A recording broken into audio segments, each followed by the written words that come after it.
जय Hind. Welcome to career संकल्प 247। मैं विवेक चौहान। आज देखेंगे द इकोनॉमिक्स टाइम्स न्यूज़ का आर्टिकल। ईरान के टॉप शिया धर्मगुरु ने ट्रंप और नेतन्याहू के खिलाफ फतवा जारी किया है।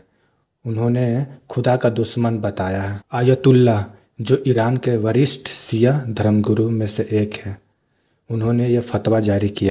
इस फतवे में अमेरिकी राष्ट्रपति डोनाल्ड ट्रंप और इजरायली प्रधानमंत्री बेंजामिन नेतन्याहू को खुदा का दुश्मन, एनेमी ऑफ गॉड, कहा गया है। यह फतवा इस्लामिक कानून शरिया के अंतर्गत एक धार्मिक निर्णय है।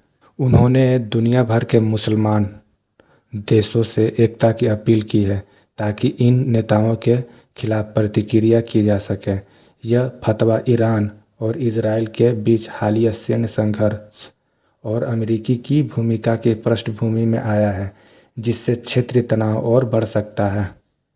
लेकिन सवाल यह है, फतवा होता क्या है और इसका असर मुस्लिम कंट्रीज इजराइल, अमेरिका और इंडिया पर क्या असर पड़ेगा, और क्या यह बस एक स्टेटमेंट है या इसके पीछे कोई एक्शन भी ली जाएगी।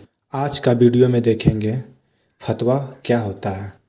फतवा एक तरह का इस्लामिक लीगल ओपिनियन होता है जो किसी क्वालिफाइड इस्लामिक स्कॉलर या मुफ्ती द्वारा दिया जाता है।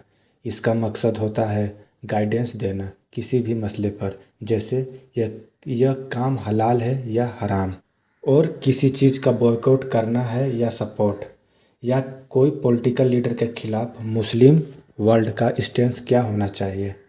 ध्यान रहे, फतवा कोई कोर्ट का ऑर्डर नहीं है। ये एक रिलीजन ओपिनियन है, लेकिन कई इस्लामिक देश इसका असर बहुत स्ट्रॉन्ग पड़ता है। चलो अब बात करते हैं कुछ फेमस फतवा इन हिस्ट्री, जो कि हेडलाइन बन चुकी है। 1989 सलमान रुश्दी का मामला। इस मामले में ईरान के अयातुल्लाह खमौनी ने रुश्दी को मारने का फतवा जारी किया था। पूरी दुनिया में कंट्रोवर्सी हो गई थी। और 2005 का डेनमार्क का कार्टून कंट्रोवर्सी, जब प्रोफेट मोहम्मद के कार्टून छपे थे। कई इस्लामिक देशों में प्रोटेस्ट और फतवा हुआ कार्टूनिस्ट के खिलाफ। 2015 आईएसआई के खिलाफ फतवा। इंडोनेशिया, इजिप्ट जैसे देशों ने साफ कहा आईएसआई का इस्लामिक से कोई लेना देना नहीं है। यह फतवा उनके खिलाफ यूनिटी लाने के लिए था। और 2025 ट्रंप और नेतन्याहू के खिलाफ फतवा।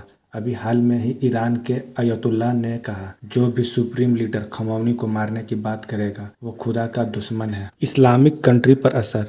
इस फतवे के बाद कुछ मुस्लिम कंट्रीज में इसका स्ट्रॉन्ग इमोशन और पॉलिटिकल असर पड़ेगा।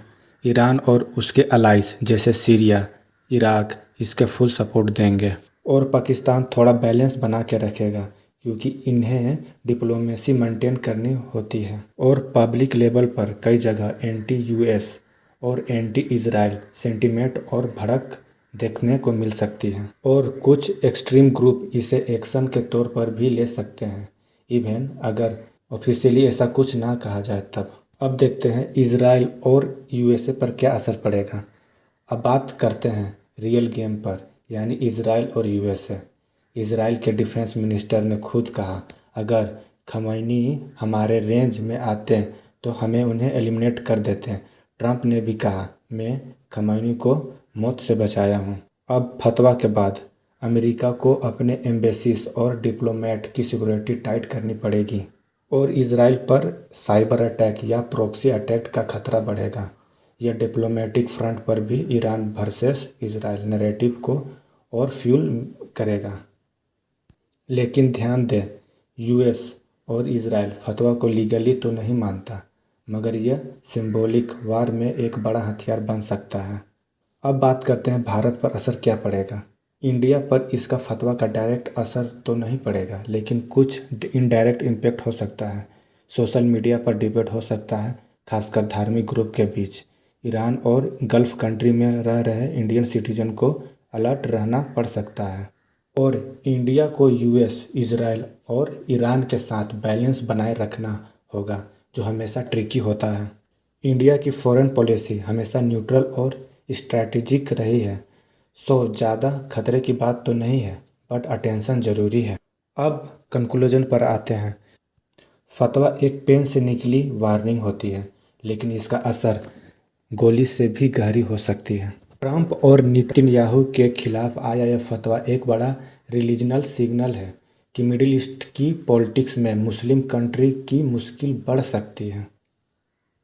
अब देखना यह होगा क्या यह सिर्फ एक बयान रहेगा या फिर आगे कुछ और भी इंटेंस डेवलपमेंट होगी।